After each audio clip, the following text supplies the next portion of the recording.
5 natural ways for headache and migraine relief. Hi, everybody. It's Jason Barlow, RMT. I'm here as your therapist and coach to help you transform your stress, your tension, and pain into health, happiness, and vitality.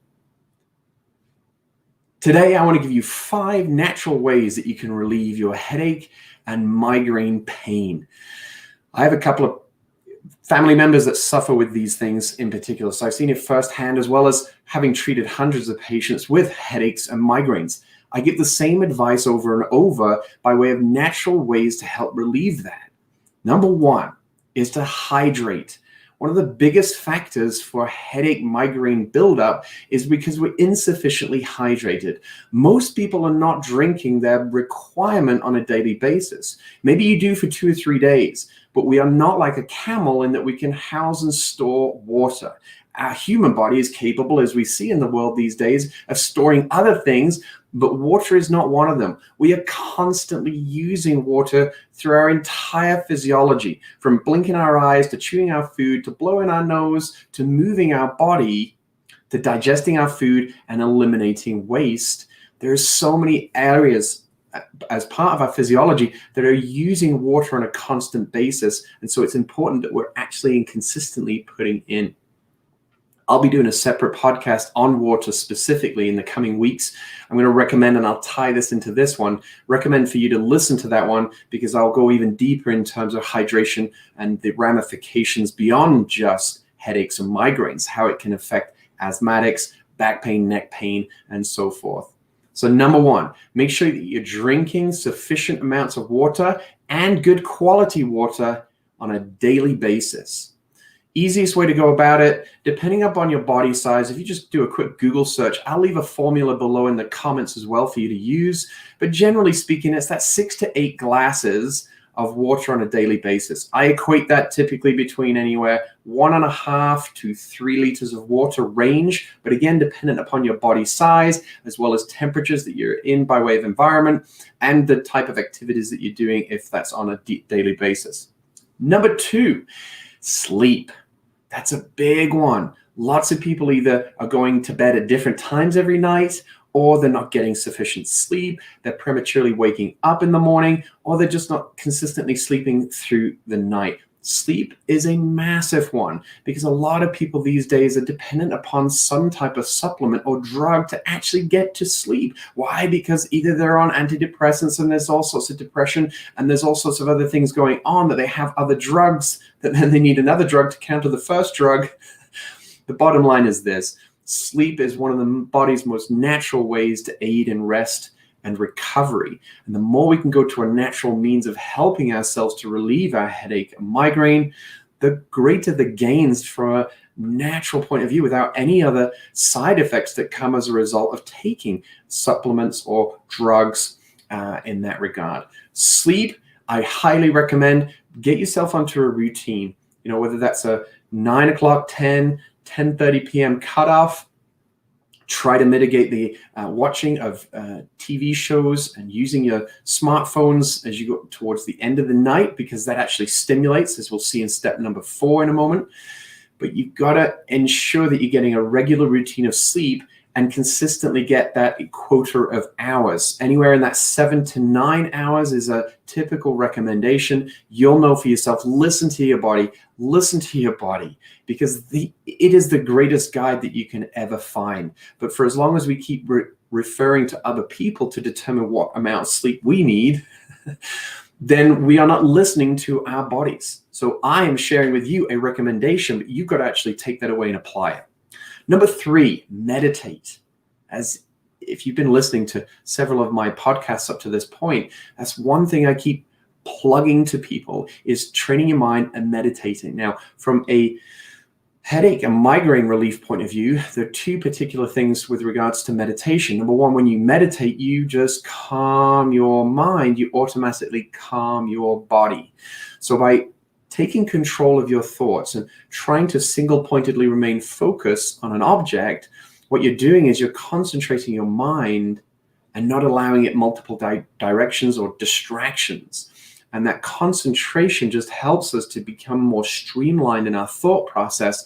And at the same time, it helps to, and this is number 2, it helps to lower what we call sympathetic demand. See, typical things we're doing every day put a lot of demand on our adrenals. We create this fight and flight response, and usually we're not getting enough time for rest and digest. So meditating is another tool that helps us to suppress that adrenal demand or sympathetic demand and increase our parasympathetic, or what we call the rest and digest portion of the nervous system. Sleep also aids with that, but it's difficult sometimes to sleep during the day. So meditation can be a tool to help us very quickly attain almost a similar type of mind that you experience when you're sleeping, but you're conscious instead.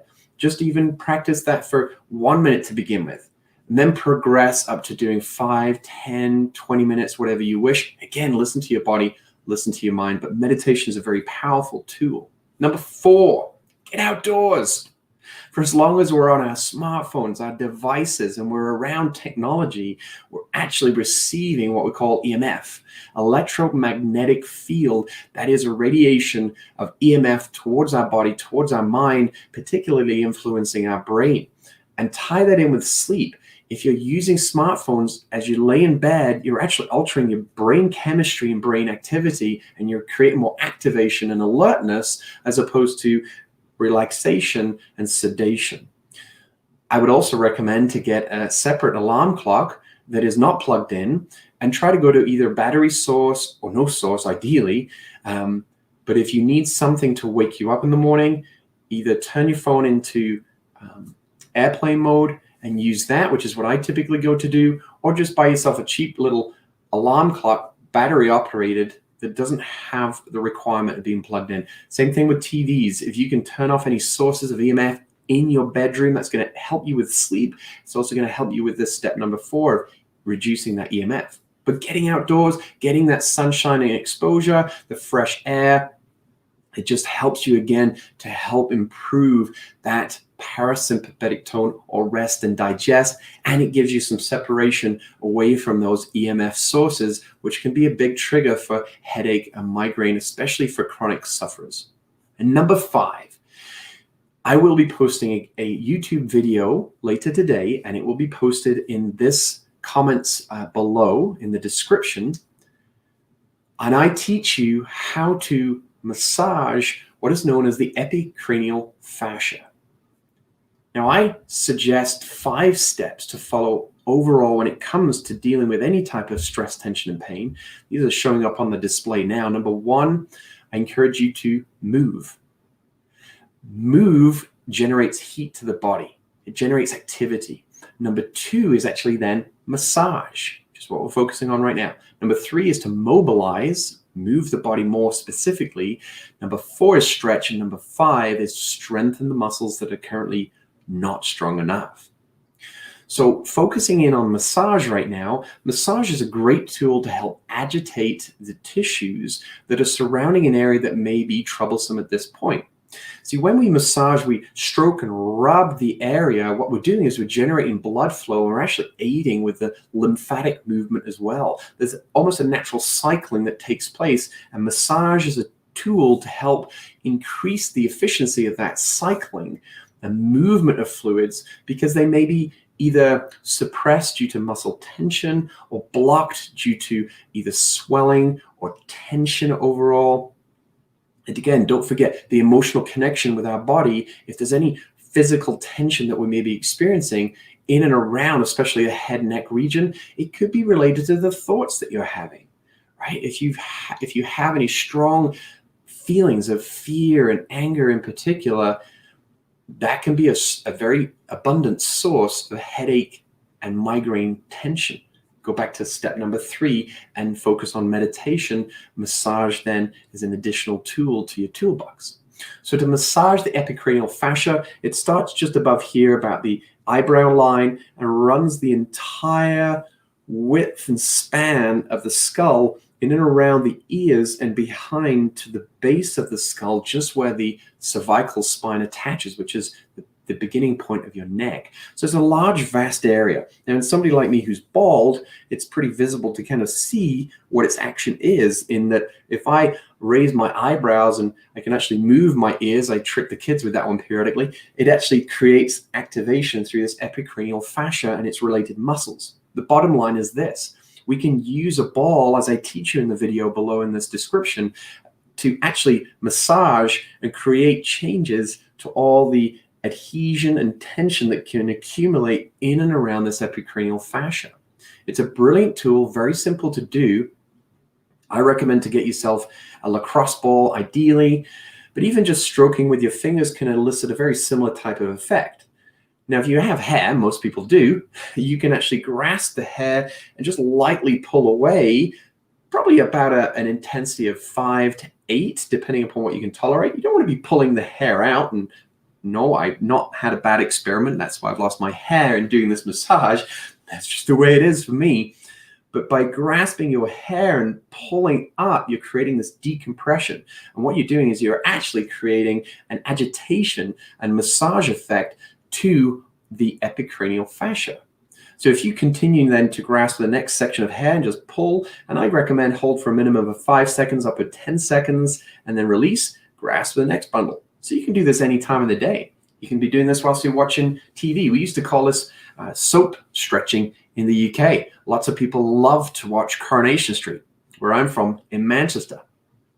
So you could be doing this whilst you're watching your favorite TV shows. Probably spend about maybe 2 to 5 minutes working on this entire area and see how that works for you. Thanks for joining me today. I really appreciate you joining me. If you join me live, thanks, and hello to everybody out there. Hey, Seth. Hey, Gaston. If you've not had a chance, go download my book. It's free digital download. You can go to my website, jasonbarlowrmt.com. Just leave me an email and I'll send you a free copy right away. If you like this physical copy, though, it's short, it's condensed. It's a summary of my 20 years in this field, helping people with their stress, their tension, and pain. I've summed it up into 15 steps for you. It's concise, it's easy to read. There's some free tools that I share in here as well. And there's lots of YouTube links that I share to teach you how to stretch and how to move suitably to help combat that stress, tension, and pain. Thank you for joining me today. And remember, your muscle health is my #1 priority. Take care.